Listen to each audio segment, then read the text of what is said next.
जय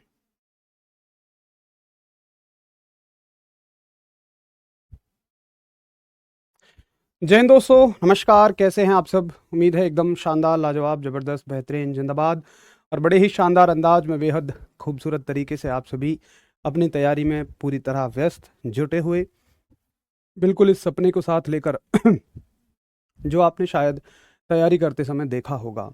अवश्य आपने एक सपना देखा होगा कि आप क्यों तैयारी कर रहे हैं, क्यों। बहुत सारी वजहें आपके पास होंगी सरकारी नौकरी लेने की।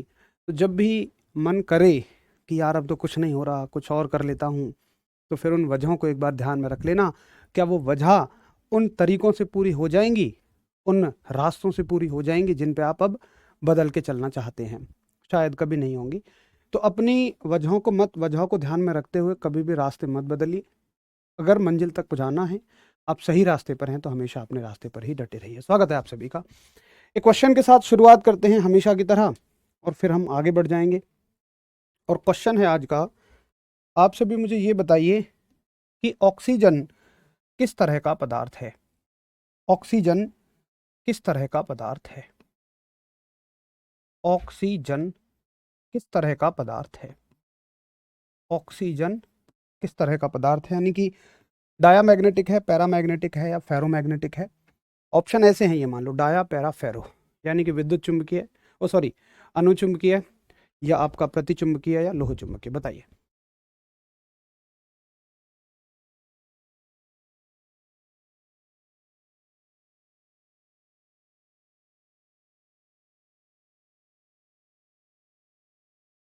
Good evening sir, Gwalior Madhya Pradesh से। भाई मध्य प्रदेश की धरती को मेरा प्रणाम। आजमगढ़ की धरती से किंग ऑफ फिजिक्स को जय हिंद। हाँ, आजमगढ़ की धरती को मेरे किंग ऑफ आजमगढ़ के लिए प्रणाम। प्रशांत मेरे शेर। बहुत ही बढ़िया। तो सभी का आंसर लगभग आना शुरू हो गया है, और आप सभी कह रहे हैं कि हम्म, आप सभी कह रहे हैं, चलो ज़्यादातर का आंसर ठीक है।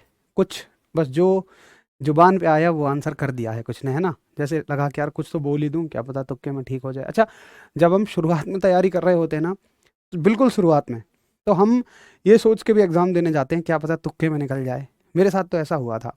या जब मैंने मॉक टेस्ट देने शुरू करे, तो मुझे पता नहीं क्यों, मेरी तैयारी जब बिल्कुल भी नहीं थी। अच्छा, शुरुआत में पता भी नहीं लगता कि तैयारी अच्छी है या नहीं है, तो मैं मॉक टेस्ट देता था हमेशा ये सोच के कि मेरे बहुत अच्छे नंबर आएंगे। लेकिन वो नंबर कभी कभी तो नेगेटिव में चले जाते थे। तो थोड़ा सा पढ़ के ही आंसर दिया करो भाई। ऑक्सीजन आपका पैरामैग्नेटिक सब्सटेंस है, पैरामैग्नेटिक, और ये होता है आपका अनुचुंबकीय। ये आपका अनुचुंबकीय पदार्थ हो जाएगा, पैरामैग्नेटिक सब्सटेंस से हो जाएगा। ठीक है, चलिए बहुत बढ़िया, वेरी गुड। सभी का ज़्यादातर यही आंसर था। अब हम आगे चलते हैं। देखिए, सदियों पुरानी ये बातें हैं, जब हमने मैग्नेट को, चुंबक को कैटेगराइज किया था, और हमने उनमें से 4 तरीकों में से एक तरीका ये भी देखा था।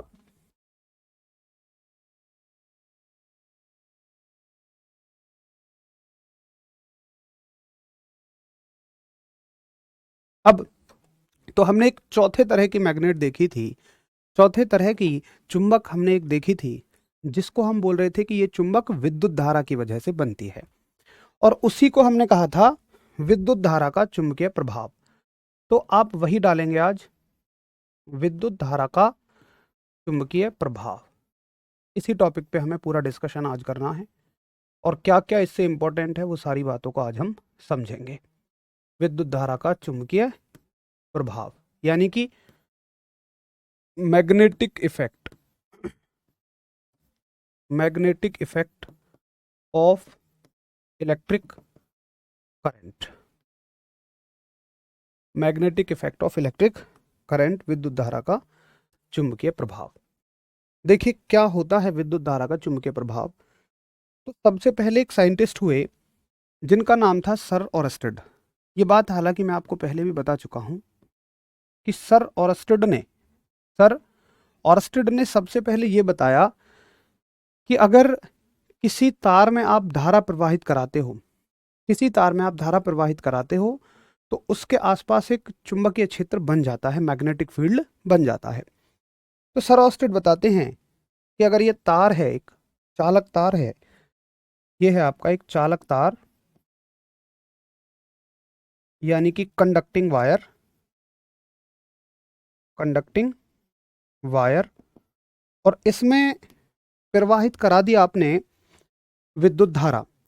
एक चालक तार में आपने प्रवाहित करा दी विद्युत धारा, इलेक्ट्रिक करंट, तो इसके आसपास निर्माण हो जाएगा एक चुंबकीय क्षेत्र का, एक मैग्नेटिक फील्ड इसके आसपास जन्म ले लेगी।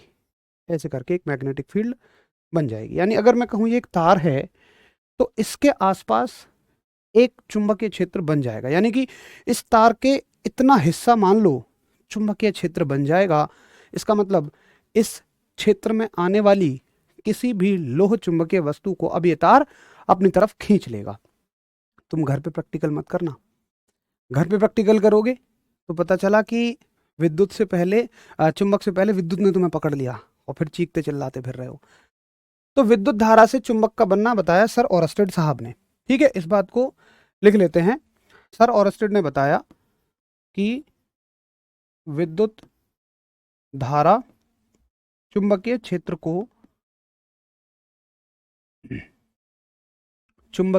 को उत्पन्न करती है।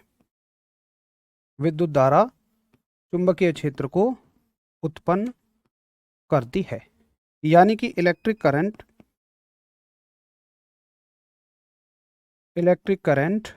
प्रोड्यूसेस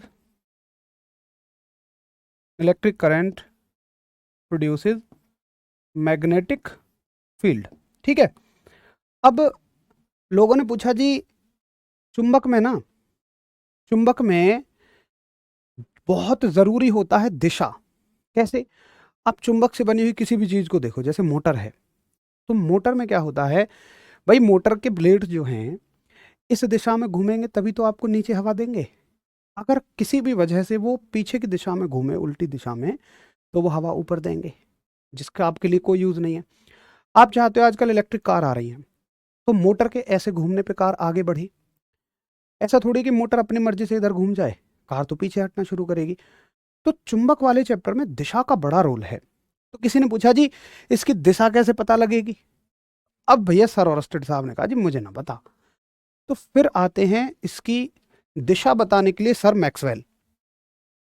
तो एक साइंटिस्ट आए जिनका नाम था मैक्सवेल।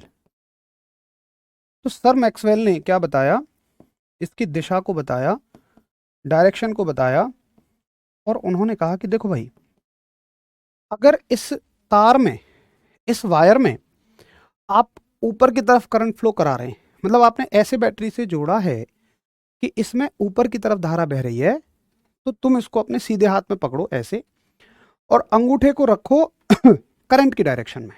अगर धारा ऐसे है तो अंगूठे को ऐसे रखो। आपकी जो फिंगर्स हैं, आपकी जो उंगलियां हैं, वो मैग्नेटिक फील्ड को बता देंगी, वो चुंबकीय क्षेत्र को बताएंगी कि भाई साहब चुंबकीय क्षेत्र ऐसे है। तो इस तार के हिसाब से आप देखो अगर करंट ऊपर है तो मैग्नेटिक फील्ड कैसे है, ऐसे है। यानी कि मैग्नेटिक फील्ड बोर्ड में अंदर जाएगी, वापस ऐसे घूम के बाहर निकल के आ जाएगी। इसलिए मैंने पहले ये दिशा लगाई थी।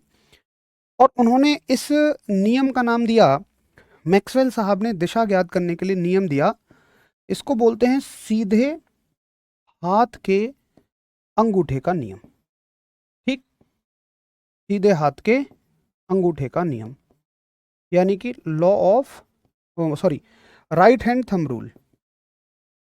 Right hand thumb rule. अब पता है इसमें बहुत सारे तो नियम हैं। एक तो फ्लेमिंग के बहुत सारे नियम हैं। तो जैसे ही कहीं चुंबक में दिशा की बात आए तो तुम्हारे मुंह से तुरंत निकलता है फ्लेमिंग, लेकिन हर जगह फ्लेमिंग नहीं है। हेडिंग के साथ याद करना बहुत जरूरी है। देखो, तैयारी की कुछ अवस्थाएं होती हैं। मैंने आपको पहले ही बताया, जब हम पहले पढ़ते हैं तो कहीं से कुछ भी पढ़ने लगते हैं। हम एग्जाम के हिसाब से इंपॉर्टेंस ही नहीं देखते, हमें जो इंटरेस्टेड लगता है हम उसको ज़्यादा पढ़ते हैं। फिर धीरे धीरे हमें समझ में आता है कि यार हमें किसी की गाइडेंस में पढ़ना चाहिए। फिर हम किसी टीचर को पकड़ते हैं। अब जब फिर हम टीचर को पकड़ लिया, उसने कंटेंट दे लिया, हमने 8 घंटे फ़ोन में क्लास ले ली, लेकिन हमने हेडिंग के साथ चीज़ों को नहीं रटा, क्योंकि बहुत सारी एक सारी चीज़ें हैं। अब फिर हमें ज़रूरत पड़ती है अच्छे रिवीजन की, तब जाके हम तीसरी स्टेज में अपने आप को सिलेक्शन के काबिल बना पाते हैं।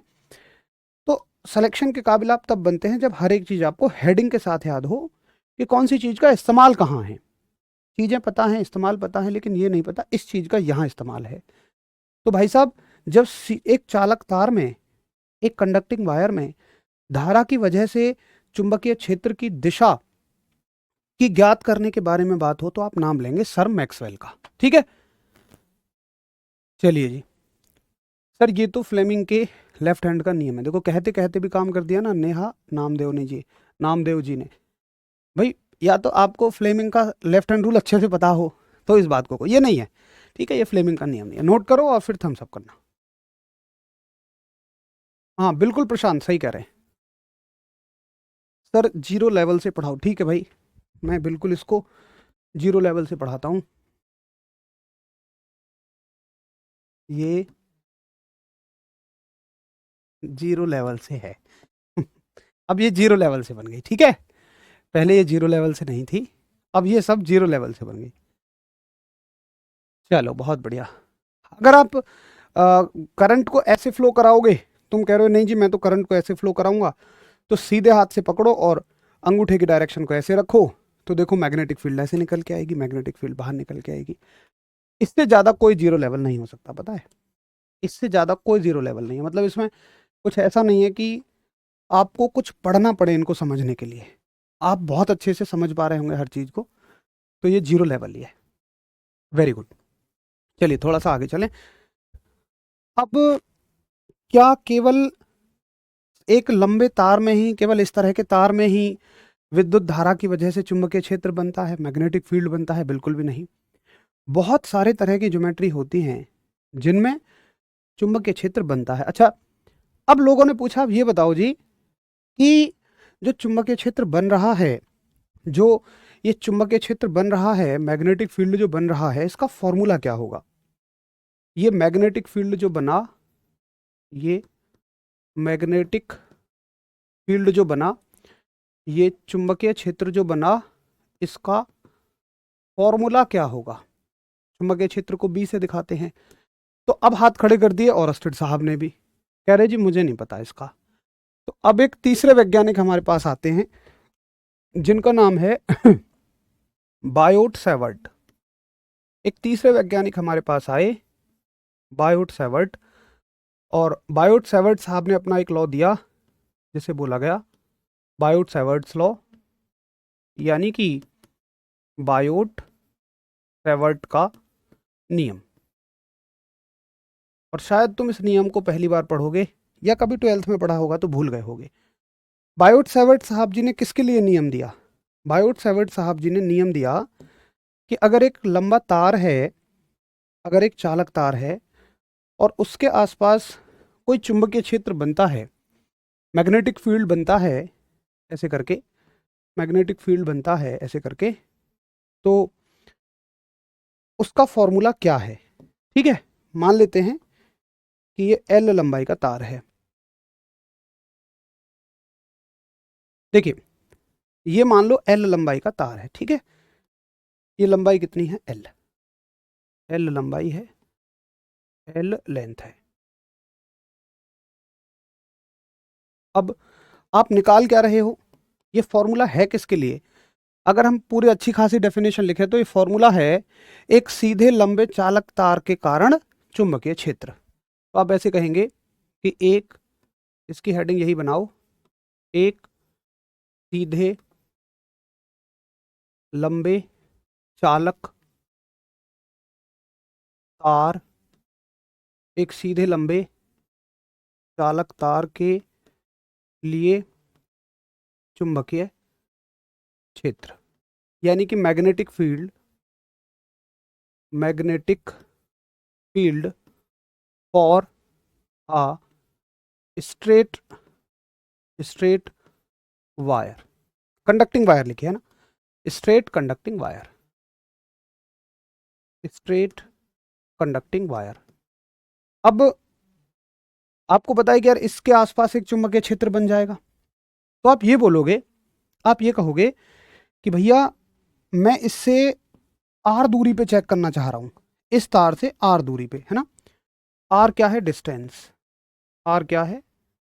डिस्टेंस यानी कि दूरी है, और जो चुंबकीय क्षेत्र बन रहा है वो है बी।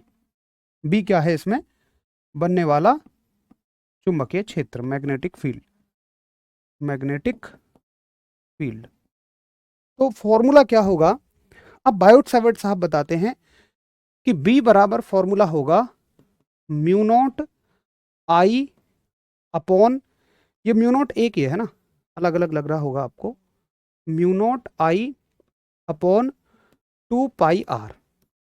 भैया फॉर्मूला कहाँ से आया, भाई साहब फॉर्मूला आया डेरिवेशन से। क्या डेरिवेशन हम करेंगे, बिल्कुल नहीं, मुझे तो डेरिवेशन के बगैर समझ ही नहीं आता, डेरिवेशन को समझना भी नहीं है, आपको बस इनको याद रखना है, पेपर में यही आएगा। नहीं मैं तो डेरिवेशन समझ के रहूँगा, तो फिर आप यूट्यूब पे डाल लेना, या फिर आप मेरा बैच उठा लेना कोई भी एनडीए वगैरह का, उसमें बड़े अच्छे से कराया है, यहाँ पे हमें इतनी ज़रूरत है, ठीक है। तो ये हो गया जी मैग्नेटिक फील्ड। अब म्यू नॉट क्या है, शायद म्यू नॉट के बारे में हमने पहले भी डिस्कशन किया था, बट फिर से एक बार देख लेते हैं। आपने पढ़ा होगा कुलाम के नियम में एप्सिलॉन नॉट, अब यहाँ पे पढ़ेंगे हम म्यू नॉट। देखिए म्यू नॉट क्या है, म्यू नॉट है मैग्नेटिक परमिएबिलिटी, मैग्नेटिक परमिएबिलिटी यानी कि चुंबकीय पारगम्यता, चुंबकीय पारगम्यता। भाई साहब ये क्या होती है, एक बात बताओ कि अगर ये तार हवा में रखा है तो इसके आसपास कोई चुंबकीय क्षेत्र बनेगा, अगर ये तार पानी में रहे तो क्या उतना ही ताकतवर चुंबकीय क्षेत्र बनेगा, बिल्कुल नहीं। क्योंकि महसूस करो, अभी चुंबकीय क्षेत्र जब यहां से आगे बढ़ेगा, यहां से आगे, तो उसे हवा को काटना पड़ रहा है, हवा को आराम से काट लेगा, दूर तक चला जाएगा, लेकिन पानी को काटने में तो मुश्किल होगी, तो ये थोड़ी दूर तक जा पाएगा। इस पूरे फॉर्मूले में ना ये माध्यम के बारे में बताएगी कि हवा है या पानी है, ना ये बताएगा, ना ये कौन बताएगी ये। तो चुंबकीय पारगम्यता क्या ख्याल रखती है, ये माध्यम के बारे में बताती है। ये किसके बारे में जानकारी प्रदान करती है, माध्यम के बारे में जानकारी प्रदान करती है, ठीक है। ये माध्यम के बारे में जानकारी प्रदान करती है, यानी कि दिस इन्फॉर्म्स अबाउट मीडियम, कि भाई साहब ये माध्यम के बारे में जानकारी प्रदान करती है, ठीक है। तो क्या आपको ये फॉर्मूला समझ में आ गया। अब अवश्य ही ये बात बन रही होगी कि सर सवाल कैसे आएगा। देखो एक तो डायरेक्ट सवाल बनते हैं कि एक सीधे लंबे चालक तार के लिए इनमें से कौन सा फॉर्मूला सही है चुंबकीय क्षेत्र का, 4 ऑप्शन दे देगा, उनमें से एक ऑप्शन ये होगा। या देखिए अगला सवाल क्या बनेगा, अगला सवाल बनेगा, अगर घुमा के सवाल बने तो वो बोलेगा कि एक सीधे लंबे चालक तार के लिए, एक सीधे लंबे चालक तार के लिए निम्न में से कौन सा सही है, कि फॉर अ स्ट्रेट वायर एक तार के लिए क्या सही है। ऑप्शन है B inversely proportional to r, B option है B directly proportional to r, C option है B directly proportional to r square, और डी ऑप्शन है B directly proportional to r की पावर 3। तो आप बताओ इनमें से कौन सा ठीक है। भाई B inversely proportional to R है, शायद आप सभी को भी नजर आ रहा होगा। चलिए सूरज सिंह कोई बात नहीं यार, मैं एक बार मैंने हालांकि सौरभ सर को काफ़ी गाइड किया, मैं भी ग्रुप में आप सभी के कमेंट्स देखता हूँ, मैंने उनको थोड़ा सा समझाया भी, लेकिन अभी वो शायद पुराने तरह के हल्के से माहौल में है। मतलब हमारे यहाँ तो क्या होता है कि यार हम लोग ये मानते हैं कि यार सामने वाले बच्चे को ना कुछ भी नहीं आता। आप देखिए कि जो टीचर शुरू से RWA पे है ना, उनकी थीम समझाने की ये होती है, वो ये मान के चलते हैं कि सामने वाले बच्चे को कुछ भी नहीं आता।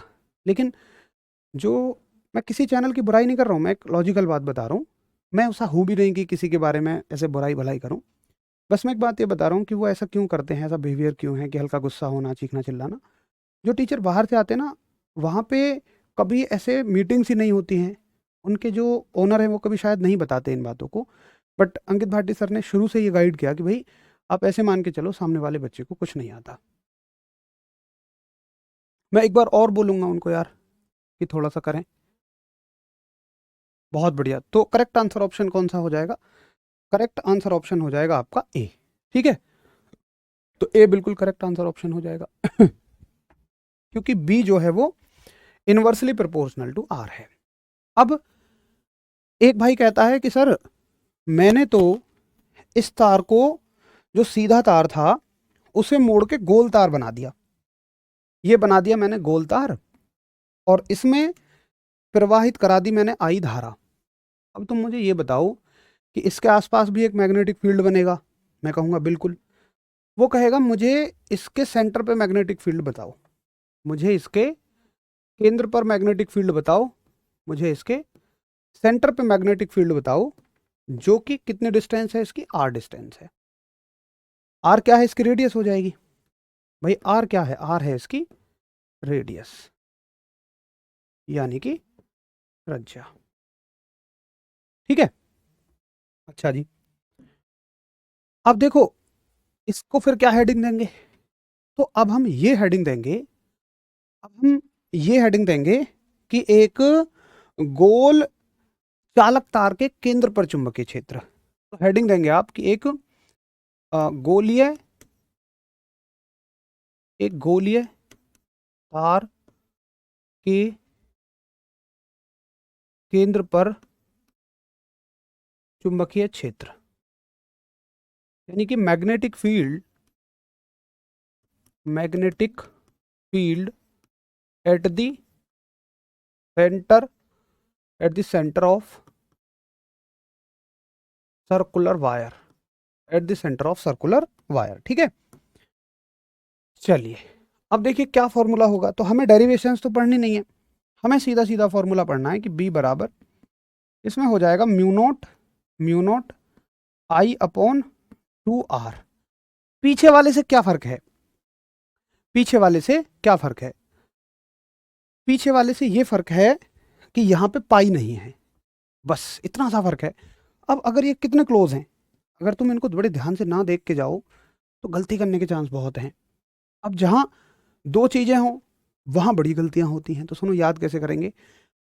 पाई आपकी जिंदगी में कब आया? जब गोल गोल चीजें आई, जब सर्कल आया पहली बार, वृत्त आया, तो वृत्त की परिधि आई 2πr।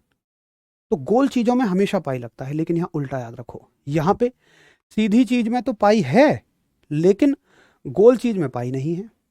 ऐसी ट्रिक से आप याद कर देंगे। सीधे तार में आर जो है वो दूरी थी, यहां से यहां तक की दूरी। मैंने लिखा था कि आर क्या है? तार से उस बिंदु तक की दूरी जहां पर आप मैग्नेटिक फील्ड चेक कर रहे हो। ठीक है जी, तो ये हो गई सेंटर पे।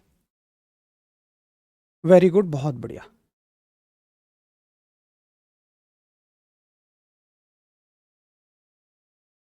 यार अमित कुमार, मैं केमिस्ट्री की क्लास इसलिए नहीं ले पाऊंगा क्योंकि मैं सुबह मतलब फुल पैक है मेरा शेड्यूल। 7 बजे से 10 बजे तक लगातार क्लास। हालांकि मेरा ऑफिस का समय 10 बजे होता है, परंतु आर्मी के बैचेज में मैं पहले से ही क्लासेस ले रहा था, तो उसमें बच्चों ने मुझसे ही कंटिन्यू करने को कहा, वो किसी और को एक्सेप्ट नहीं कर रहे थे। तो मैं 10 बजे ही ऑफिस के लिए निकलता हूँ। मैंने वहाँ से 1 घंटे के लिए टाइम मांगा है कुछ दिनों के लिए। उसके बाद शाम को पूरा दिन ऑफिस हो गया, उसके बाद शाम को फिर आने के बाद फिर तुरंत आपकी क्लास। डिफेंस चैनल के लिए इन्फॉर्मेशन वीडियोज़ 9 बजे। तो मैं माफ़ी चाहूँगा, आपके इतने कहने पे मैं अवश्य ले लेता, लेकिन कहीं कोई गुंजाइश ही नहीं बची हुई है, बस इस वजह से थोड़ा सा एडजस्ट करना होगा आपको। बहुत बढ़िया। तो आप देखो ना कितने सारे साइंटिस्ट इन्वॉल्व हो गए, लेकिन हर एक अलग अलग जगह है, हर एक अलग अलग जगह है। ये लिखा है भाई केंद्र यानी कि सेंटर। मैं बाहर लिख देता हूँ, अगर ये आपको नहीं दिख रहा है मैं यहाँ लिख देता हूँ। ये लिखा है हमने केंद्र, केंद्र यानी कि इसका सेंटर। ठीक है, आपसे बस डायरेक्ट फॉर्मूला पूछा जाएगा। पाई वाला किसका फॉर्मूला है भाई? लिखवा तो दिया मैंने, देखो हेडिंग लिखी हुई है। पाई वाला है एक सीधे लंबे चालक तार के लिए चुंबकीय क्षेत्र, और ये गोल तार के लिए चुंबकीय क्षेत्र है। ठीक है, बहुत बढ़िया। रेडियस का मान बढ़ाया जाए तो, अगर रेडियस का मान बढ़ाओगे तो डेफिनेटली मैग्नेटिक फील्ड घटेगा। पता है, देखो आप ऐसे सोच लो चाहे ऐसे सोच लो, भाई ये के तार है, रेडियस का मान बढ़ाया तुमने, तार बड़ा कर दिया। अब जब तुम इस तार को बड़ा करोगे तो एक बात बताओ कि परिधि से सेंटर की दूरी बढ़ जाएगी। यहाँ परिधि से सेंटर इतना दूर है यहाँ परिधि से सेंटर यहाँ आ जाएगा। तो देखो यहाँ में बहने वाला तार यहाँ चुंबकीय क्षेत्र तो कम ही बनाएगा। वो जितना नज़दीक होगा, जितना नज़दीक तुम देखोगे उतना ज़्यादा चुंबकीय क्षेत्र बनाएगा, लेकिन दूर जाते जाओगे घटता चला जाएगा। तो डिस्टेंस के बढ़ने पे मैग्नेटिक फील्ड तो घटेगा ही, क्योंकि करंट का अमाउंट घट रहा है, कैसे भी समझ लो। ठीक है, चलो वेरी गुड। अब ये बात हो गई। आपको ना बस सीधा सीधा सीधा सीधा चीज़ों को पढ़ना है, कुछ भी इसमें समझना नहीं है, बस फॉर्मूला सीधा याद रखना है। सवाल आएगा, अच्छा चलो तुम देखो सवाल कर पाते हो कि नहीं। हेलो, सवाल आएगा कि बताइए एक वृत्ताकार लूप में वृत्ताकार लूप में चुंबकीय क्षेत्र का क्या फॉर्मूला है, यानी कि magnetic field in a circular loop. बस ये आएगा, मतलब इसमें कुछ समझना ही नहीं है, बस आपको सीधा याद रखना है।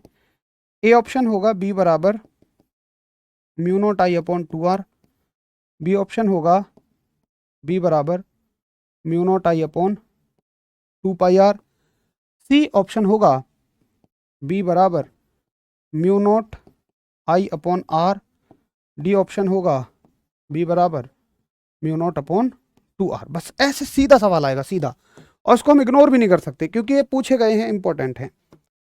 अब आप देखो वृत्ताकार लूप तो मतलब गोल लूप है, और जब गोल लूप है तो इसमें पाई तो आएगा नहीं, गोल लूप में पाई नहीं आएगा। पाई नहीं आएगा तो कौन सा फॉर्मूला है, हो गया ए टक्क से, बहुत आसान है। ठीक है, चलो उम्मीद है आपको मेरी बात समझ में आ गई होगी। दिशा बिल्कुल होगी, जैसे देखो गोल घूमेगा तो मान लो ये तार है ऐसे गोल गोल और उसमें धारा ऐसे बह रही है, तो अपने सीधे हाथ के अंगूठे से देख लो, दिशा ऐसे होगी ना, ऐसे तार के आसपास ऐसे ऐसे करके मैग्नेटिक फील्ड बहेगा।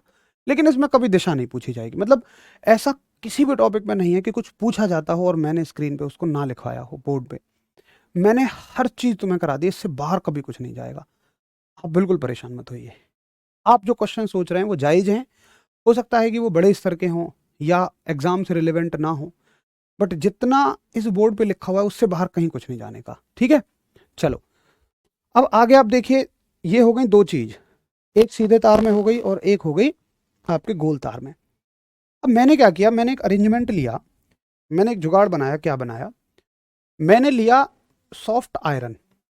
सॉफ्ट आयरन होता है मृदु लोहा। मृदु लोहा क्या होता है लोहे का ही एक टाइप होता है।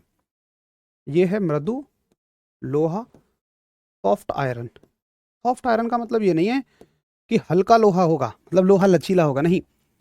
सॉफ्ट आयरन होता है कि जो अगर इसमें धारा प्रवाहित कराएं तो चुंबक के गुण को ज़्यादा देरी तक बनाए रखेगा अपने अंदर।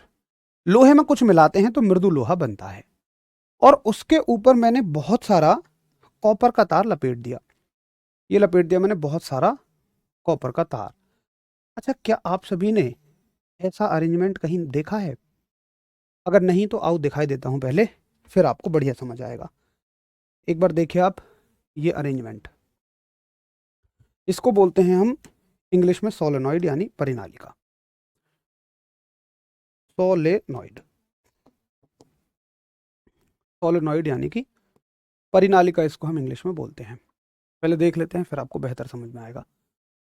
नेट स्लो है क्या?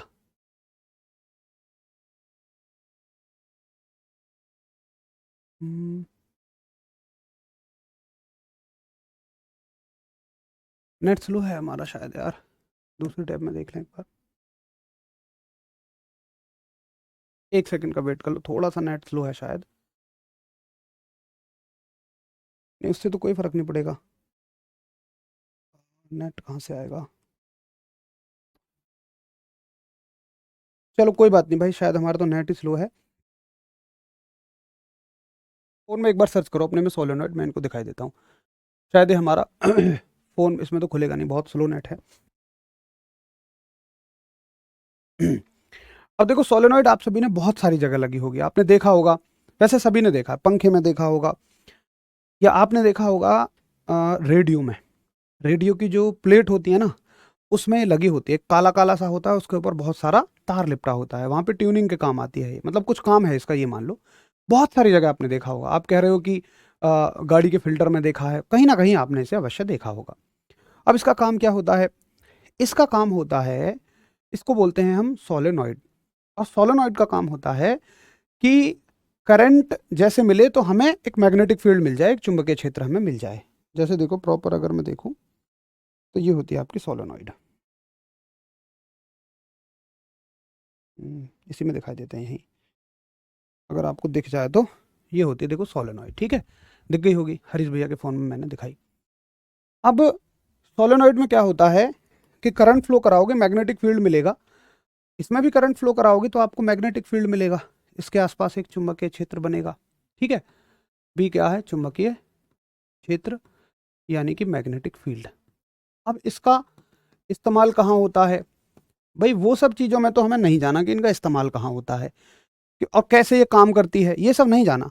हमें बस ये जानना है कि इसका काम है धारा से चुंबकीय क्षेत्र बनाना, और उसका सूत्र क्या है, बस इतना सा हमें पढ़ना है। तो अब जो अगली हेडिंग आपकी डलेगी वो डलेगी कि एक धारावाही, धारावाही का मतलब जो धारा ले जा सके, धारावाही परिनालिका, परिनालिका के कारण, धारावाही परिनालिका के कारण चुंबकीय क्षेत्र, यानी कि मैग्नेटिक फील्ड,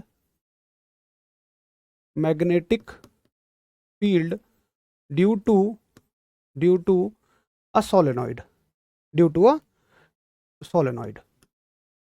बस आपसे फॉर्मूला पूछा जाएगा कि बताओ फॉर्मूला क्या है, तो आप कह देना कि इसकी वजह से जो फॉर्मूला होगा वो होता है mu naught into n into I. N क्या है इसमें? एन है इसमें फेरों की संख्या। ठीक, एन क्या है इसमें, या ऐसे कहो आप, इस फॉर्मूले को मॉडिफाई करो, आपका कंफ्यूज हो जाएंगे नहीं तो। आप इसको ऐसे लिखो, mu naught capital N I by L. अब सही है, अब आपके लिए कोई कंफ्यूजन नहीं बचेगा। एन है इसमें फेरों की संख्या, कि भाई कितने टर्न्स तुमने इस पर लपेटे हैं, फेरों की संख्या, नंबर ऑफ टर्न्स। आई क्या है? इसमें बहने वाली धारा, यानी कि करंट। और एल क्या है? इसकी लंबाई, यानी कि लेंथ। ठीक है, तो ये हो जाएगी इसकी लेंथ, यहां से यहां तक की हो गई इसकी लेंथ। उम्मीद है आपको मेरी बात अच्छे से समझ में आ गई होगी। बहुत, बस इतना ही इसमें पढ़ना है। आपको लग रहा होगा कि यार इसमें डीप क्यों नहीं जा रहे हम। देखो, इसमें डीप जाने को तुम कितना ही चले जाओ यार, इनकी था नहीं है कोई। आप इसको भाई बीएससी लेवल पे देखें गहराई है, इंजीनियरिंग लेवल पे देखें गहराई है, एमएससी लेवल पे देखें और गहराई है। 5 क्लास इसी में नहीं लगेंगी, लेकिन जितना हमारा स्तर है हम बस उतना सीखेंगे।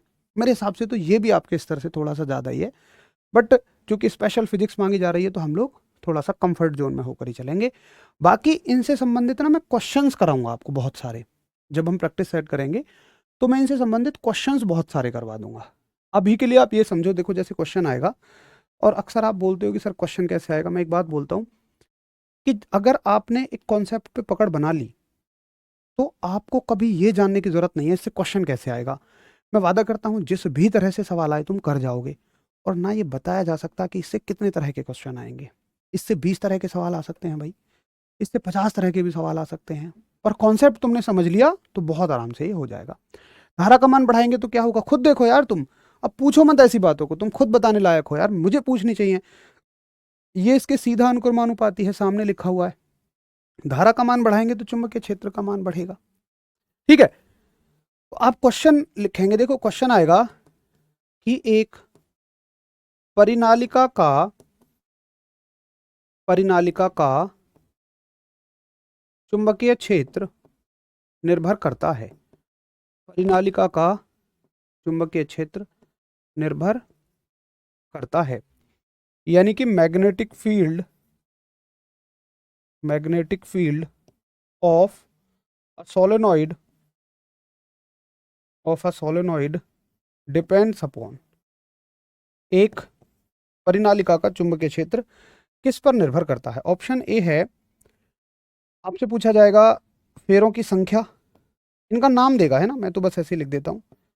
म्यू नॉट सी है धारा, और डी ऑप्शन है, कोई भी ऑप्शन दे देगा, इनमें से कुछ भी या इनमें से कोई नहीं, अ, क्षेत्र निर्भर करता है, डी ऑल ऑफ दीज, ऐसे ऑल ऑफ दीज, ये सभी, ऐसे बनेगा सवाल, ये सभी।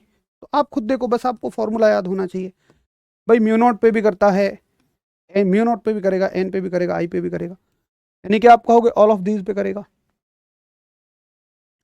मोशन स्केलर है या वेक्टर है? भाई आप सवाल ही बिल्कुल गलत पूछ रहे हैं महेश। मोशन एक कॉन्सेप्ट है, मोशन एक कॉन्सेप्ट है, गति एक कॉन्सेप्ट है। गति कोई राशि नहीं है दरअसल, राशियां हमेशा सदिश से आदेश होती हैं। मोशन तो एक कॉन्सेप्ट है।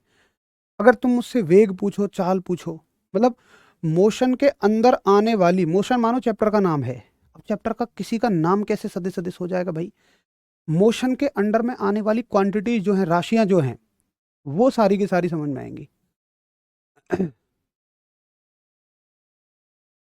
ऊपर करना एक बार।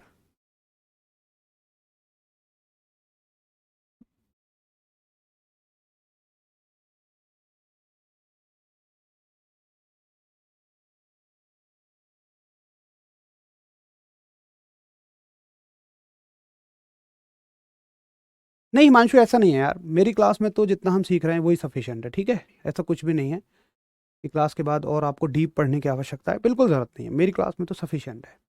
हो सकता है उनकी क्लास में उन्होंने किसी और तरीके से चीज़ों को बताया हो, बट मेरी में तो सब कुछ ओके है। चलो बहुत बढ़िया।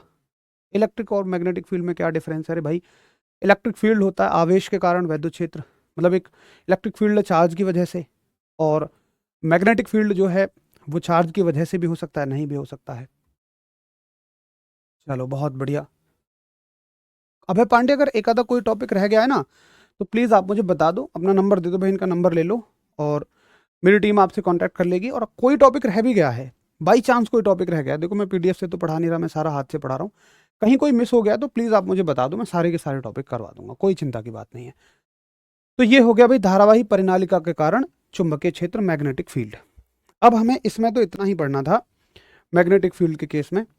अब यहाँ पे हम दो बहुत इंपॉर्टेंट चीज पढ़ते हैं, और वो क्या है, वो इसी पे काम करती हैं, मतलब उनमें हम मैग्नेटिक फील्ड की मदद से ही करंट ले पाते हैं, करंट की मदद से मैग्नेटिक फील्ड, और वो है आपकी जनरेटर और मोटर। तो इसकी अलग से हेडिंग डाल लेंगे, जनरेटर एंड मोटर,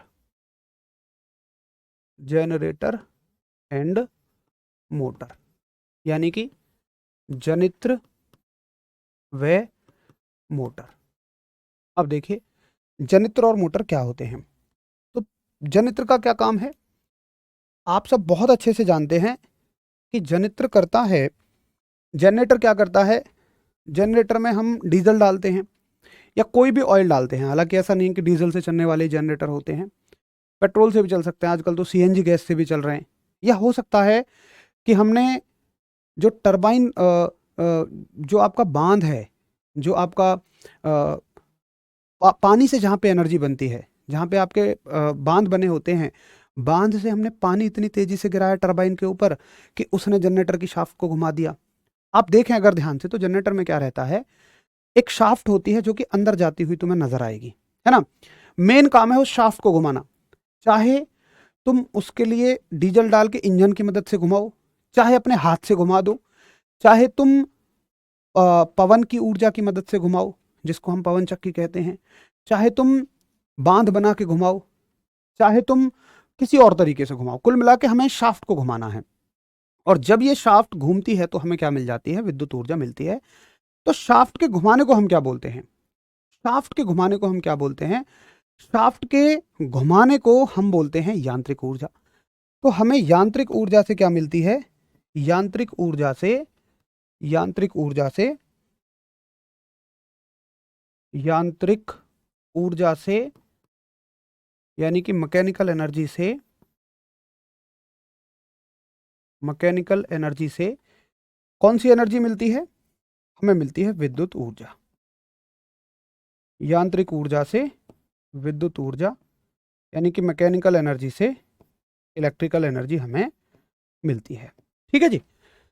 आपने मैग्नेटिक ससेप्टिबिलिटी नहीं पढ़ा? क्या बात कर रहे हो यार, कल ही मैग्नेटिक ससेप्टिबिलिटी पढ़ाया महाराज। एक बार कल की क्लास देखो, मैग्नेटिक ससेप्टिबिलिटी और परमेबिलिटी दोनों पढ़ाया, और उसमें जितना पढ़ना है उतना पढ़ा दिया, उससे ज़्यादा हमें गहराई में नहीं जाना है।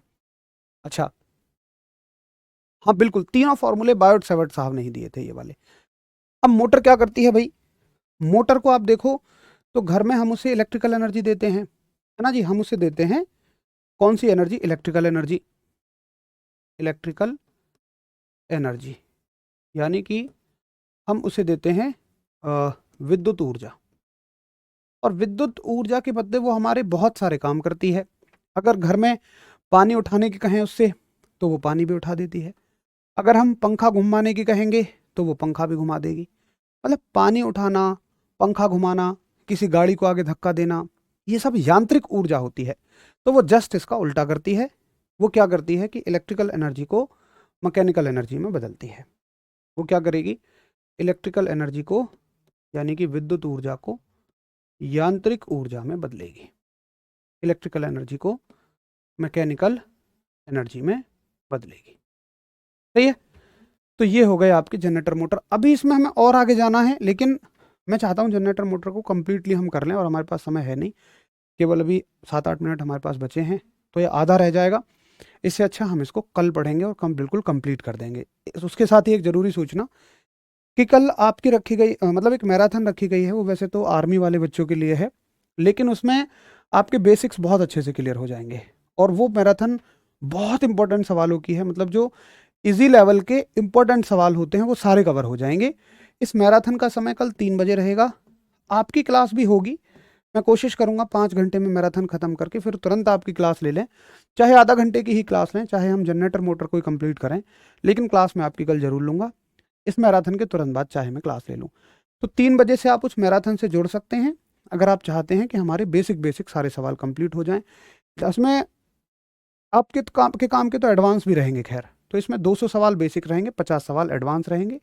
वहाँ पे कुछ ऐसे होता है ना आर्मी में कि 3 ब्रांच में तो बेसिक आता है, 2 ब्रांच में एडवांस। तो आपका भी दोनों कवर हो जाएगा, बेसिक भी और एडवांस भी। एसी करंट इसी में पढ़ाऊंगा मैं आपको। एसी और डीसी करंट हम मोटर और जनरेटर में ही पढ़ेंगे अच्छे से। तो कल की क्लास में हम आधा घंटे चाहे 40 मिनट लेंगे, मोटर और जनरेटर को ख़त्म कर रहे होंगे, और उसके बाद नए चैप्टर को फिर हम परसों से चला रहे होंगे, क्योंकि 5 घंटे की मैराथन लेने के बाद ना बहुत सारी थकान हो जाती है। तो मुझे लगता नहीं है कि 30 मिनट से ज़्यादा कल की क्लास होगी, बट हम एक टॉपिक कवर कर लेंगे और फिर परसों की क्लास में हम नया चैप्टर शुरू कर लेंगे। ठीक है, तब तक के लिए आप इतना पढ़ो। देखो, आप जो तुलना करते हो कि आप मान लो आपको ऐसा लगता हो कि यार मैं डीप में नहीं ले जा रहा हूँ, आप बिल्कुल सही कह रहे हैं। वो टॉपिक बहुत डीप में हो सकता है कोई भी, और हर टॉपिक जो हमने पढ़ा, हर टॉपिक बहुत डीप में है, बहुत डीप में हर टॉपिक है। लेकिन हमें अपने सिलेबस के स्तर तक पढ़ना है। कुछ चीज़ें हम प्रैक्टिस सेट में कवर कर रहे होंगे, तो लेवल वगैरह की चिंता आप मत करिए, सब कुछ ओके है। बिल्कुल यूट्यूब पर रहेगी और रोजगार विद अंक के डिफेंस चैनल पे होगी। आपने अगर नहीं देखा हो तो हमारा एक डिफेंस चैनल है डिफेंस सेगमेंट के लिए, वो उस पर होगी। आप यूट्यूब पे सर्च करेंगे रोजगार विद अंकित डिफेंस। ठीक है, तो मिलते हैं कल मैराथन में 3 बजे और शाम को 8 बजे। तब तक के लिए सभी को नमस्कार, धन्यवाद।